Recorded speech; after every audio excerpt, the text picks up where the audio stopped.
Assalamualaikum warahmatullahi wabarakatuh. Berjumpa lagi dengan saya, Nurdin, pengajar bahasa Indonesia.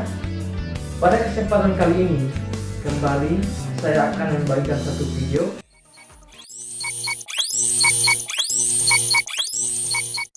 Pada kesempatan kali ini, kita akan membahas tentang membaca sastra, cerpen atau fabel. Nah, biasanya kalau untuk soal tentang cerpen atau fabel, yang pertama muncul soalnya itu tentang menentukan makna kata dan makna tersurat dalam cerpen atau fabel. Nah, cerpen sebagaimana kita ketahui adalah cerita pendek, sedangkan fabel itu adalah dongeng binatang atau dongeng yang menampilkan binatang sebagai tokoh utama. Nah, pertama, menentukan makna kata. Di dalam cerpen atau fabel, terkadang ada kata yang maknanya sulit dipahami artinya, atau menggunakan kata yang memiliki sinonim.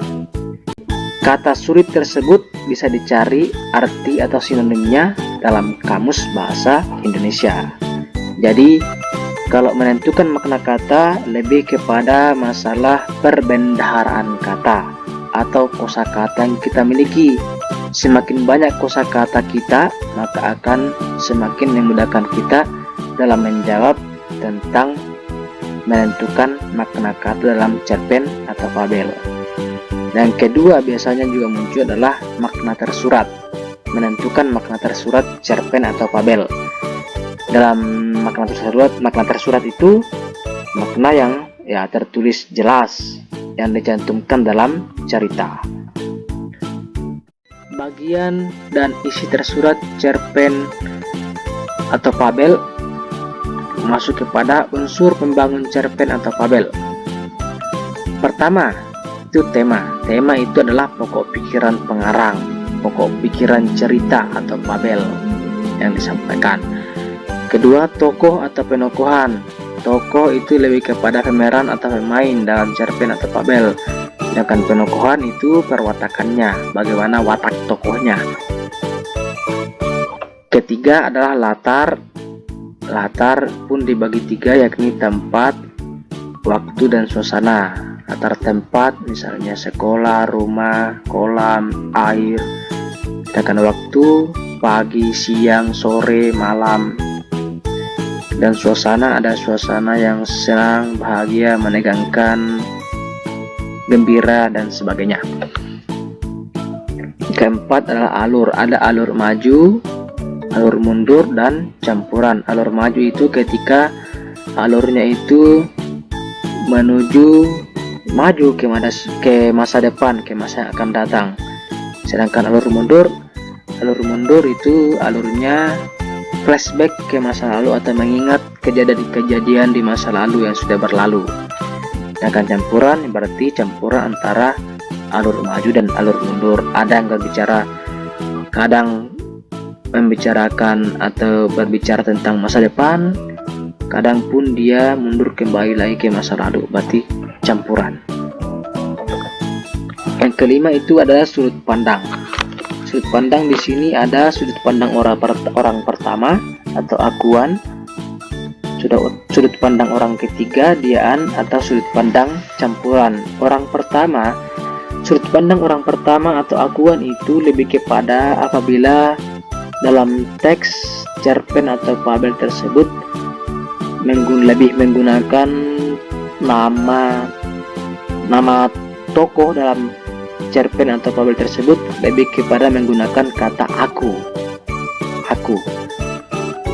Atau kalau sudut pandang orang ketiga diaan, nama tokoh dalam cerpen atau fabel tersebut lebih menggunakan nama orang, pokoknya nama orang, menggunakan nama orang.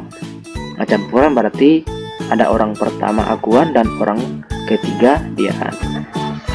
Dan terakhir itu amanat, pesan pengarang, pesan yang disampaikan dalam cerpen atau fabel. Oke, selanjutnya cara menentukan penokohan.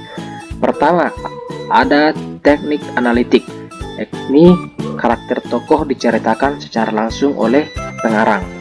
Atau kedua, menggunakan teknik dramatik, karakter tokoh dikemukakan melalui penggambaran fisik dan perilaku tokoh, penggambaran lingkungan tokoh, penggambaran tindakan tokoh, pengungkapan jalan pikiran tokoh, penggambaran oleh tokoh lain, atau penggambaran melalui dialog tokoh. Oke, cara menentukan konflik, sebab atau akibat konflik.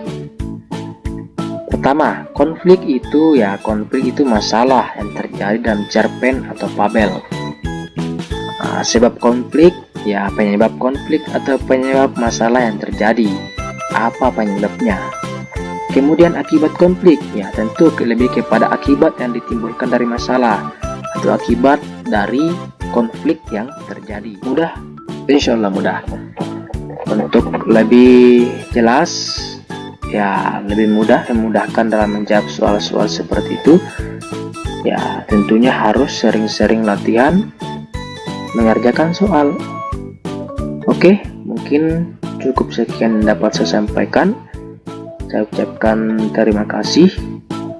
Sekali lagi, kalau Anda merasa bahwa video ini berguna dan bermanfaat, jangan lupa like, comment, share, and subscribe video ini untuk mendapatkan video-video terbaru selanjutnya dari saya. Oke, sekian dan terima kasih. Saya akhiri. Assalamualaikum.